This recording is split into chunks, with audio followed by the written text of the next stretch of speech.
দর্শকের দুও শুনে একদম চুপ লিটন, ব্যাট হাতেই জবাব দিয়ে যাবেন বলছেন কোচ সুজন।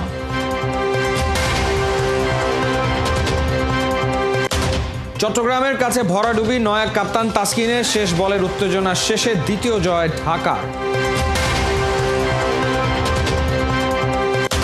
নারী যুব বিশ্বকাপে বাংলাদেশ অস্ট্রেলিয়া ম্যাচ উত্তেজনা ছড়ালো, শেষ মুহূর্তে জয়টা টাইগ্রেসদের হাত ছাড়া হলো। নতুন শিষ্য হামজার সাথে হেড কোচের এখনো কথা হলো না, বললেন এখানে মানিয়ে নেওয়া কোনো ইস্যুই না।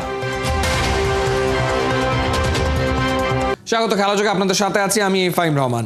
নিজ মাঠে ভক্তদের দুও শুনে চুপচাপ হয়ে গেছেন লিটন, যদিও ঢাকার কোচ খালেদ মাহমুদ সুজন মনে করেন ব্যাট হাতে এখন আরও ধারাবাহিকভাবে জবাব দিতে পারবেন। চ্যাম্পিয়ন্স ট্রফিতে লিটনকে না দেখে অবাক সাবেক এই অধিনায়ক, বলছেন কাউকে বাদ দিয়ে আইসিসির এই মঞ্চে আবার লিটনকে নিলে দলের পরিবেশ ভালো থাকবে না। চট্টগ্রাম থেকে সাইফুল রূপকের পাঠানো রিপোর্ট। কারো কাছে লিটন লিওনার্দো দা ভিঞ্চি, কেউ ডাকেন বাংলার বিরাট কোহলি। ওডিআই ক্রিকেটে টাইগারদের পক্ষে ব্যক্তিগত সর্বোচ্চ স্কোর গড়া লিটনের জায়গা হয়নি চ্যাম্পিয়ন্স ট্রফির দলে। স্কোয়াড থেকে ছিটকে যাওয়ার দিনেই বিপিএল সেঞ্চুরি, এক ম্যাচ বাদে সোমবার আবারও ড্যাশিং ওপেনারের ভেলকি। 48 বলে 70 রানের দারুণ নক। ইমনের জায়গায় জাতীয় দলে এলকেডিকে ফেরাতে আলোচনা হচ্ছে জোরে সোরে। এখন যদি আবার তাকে ঢুকায় সেটাও একটা বড় ভুল হবে, যেটা আমাদের 99 ওয়ার্ল্ড কাপে জাহাঙ্গীরকে বাদ দিয়ে নান্নুবেগে ঢুকানো হয়েছিল। তো জাহাঙ্গীর সেটা কী মনে হয়েছিল তখন, সে ওর প্রতি এটা অবিচার করা হয়েছিল তখন, ঠিক না? তা আমি মনে করি না এটা করা উচিত কোনোভাবেই, বরং আমার মনে হয় একটা ব্রেক লিটনকে আরও শক্ত করবে, মেন্টালি স্কিলফুলি আরও সময় পাবে, ও নিজেকে গুছাই নিক। এর মধ্যে যখন আমি খালি একটা জিনিস চাবো লিটনের থেকে, পরে লিটন ন্যাশনাল টিমে খুব তাড়াতাড়ি ঢুকবে। আবার আমি জানি কিছুদের মধ্যে লিটনকে আবার নিতে হবে। চ্যাম্পিয়ন্স ট্রফিতে তো চান না? আমি চাই না, আমি এখন আর চাই না যে এই দরকার আছে। দলের মধ্যে আবহাওয়াটা ভালো থাকবে না। না, এটা ভালো থাকবে, লিটনও কমফোর্টেবল থাকবে না, লিটন যদি ভালো হবে না আমি মনে করি।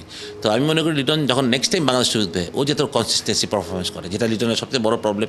আমরা কথা বলি লিটন ভালো খেলে, একটা দুইটা খারাপ খেলে, এরকম কথা হচ্ছে, বা লিটন মানে তো আমি চাই যে এরপর যখন লিটন বাংলাদেশ ঢুকবে, যেদিনকে ও বলবে যে এনাফ, ও যদি রিটায়ার করে, এরপর আগে লিটন যে তার বাংলাদেশ থেকে বের না, আমি এটাই স্বপ্ন দেখি যে লিটন অনেক বড় কিছু করে বাংলাদেশের জন্য, বাংলাদেশকে অনেক ম্যাচ জিতাবে। বাংলাদেশের প্লেয়াররা মেন্টালি অত স্ট্রং না, অনেকেই বলে সোশ্যাল প্ল্যাটফর্ম কিংবা গ্যালারিতে ভক্তদের দুও নিতে পারে না অনেকে।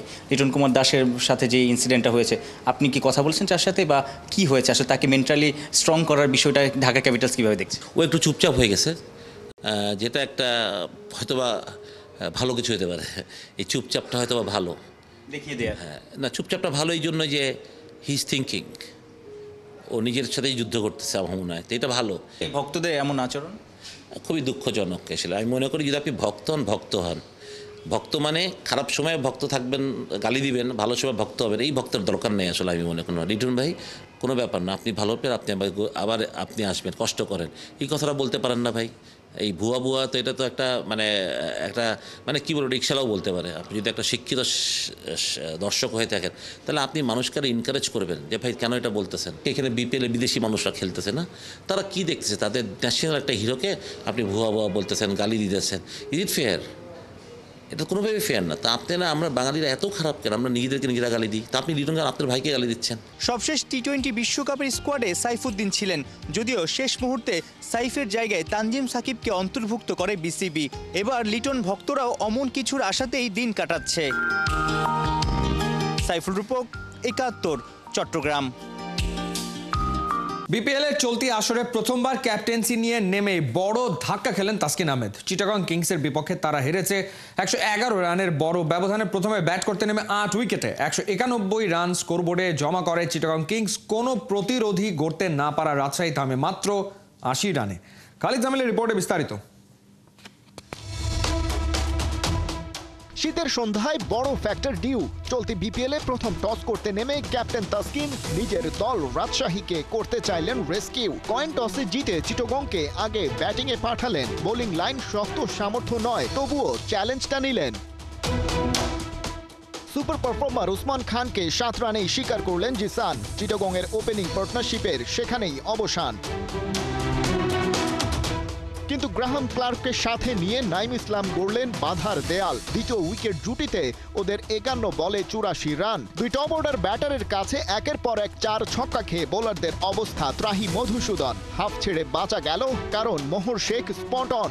রান আউটে কাটা পড়ে গ্রাহাম ক্লার্ক ফিরে যান। ততক্ষণে অবশ্য ইংলিশ ক্রিকেটারের ব্যাটে স্কোর বোর্ডে 28 বলে 45 রান। ছক্কা নাইম খ্যাত ব্যাটার এই বিপিএলে যেন নিজেকে আবিষ্কার করছেন ফের। আউট হওয়ার আগে 41 বলে 56 এই ওপেনিং ব্যাটারের। মিডল অর্ডারে ভালোই সাপোর্ট দিয়েছেন ক্যাপ্টেন মিথুন আলী। তার 20 বলে 32-এ বিদায়ের পর শামীম পাটোয়ারি রান পাননি খালি, তবে রাহাতুল ফেরদৌস দিলেন 8 বলে 16 রানের finishing touch. In form foreign recruit Ryan Burl ফেলেছেন হায়দার আলীর ক্যাচ, পা মোচকে বার্ল গেছেন মাঠের বাইরে। মৌকা কাজে লাগিয়েছেন হায়দার, তার ক্যামিওতে 14 বলে 25 রান আসে। শেষ 5 ওভারে 61 রান, রাজশাহীর টার্গেট দাঁড়ায় 192। তাসকিনদের জন্য সহজ না কখনোই। ব্যাট করতে নেমে বিপাকে দুর্বার রাজশাহী। রায়ান বার্লের চলতি ম্যাচ থেকে ইনজুরিতে ছিটকে যাওয়ায় এখানে বড় খবর খালি। বোর্ডে 60 রান ওঠার আগেই ওদের 5 উইকেট নাই। দলটার সাবেক ক্যাপ্টেনই করেছেন কেবল খানিকটা লড়াই। বিজয় ফিরেছেন 21 বলে 21 রানে। আকবর আলীও 10 রানের পর থামলে প্রায় সবকিছুই নির্ধারণ হয় সেখানে। চিটাগংয়ের 7 বোলারই স্বীকার করেছেন একটা করে উইকেট। 14 ওভার 2 বলে গুটিয়ে রাজশাহী থামে দলীয় 80 রানে। 111 রানের পরাজয় তাসকিনদের কপালে। খালিদ জামিল, 71।